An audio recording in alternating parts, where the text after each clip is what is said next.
Hello everyone, my name is Suna. I live in Daejeon. Let's study about states of matter. This is solid. They are hard. We can hold them with our hands. We can see them with our eyes. This is liquid.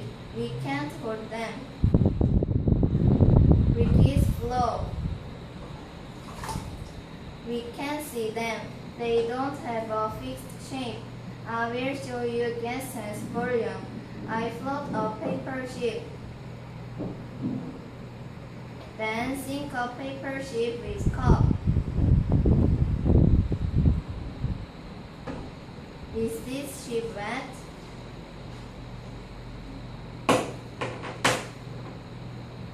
No, because there is gas in the cup. Gas has the volume. Thank you for listening.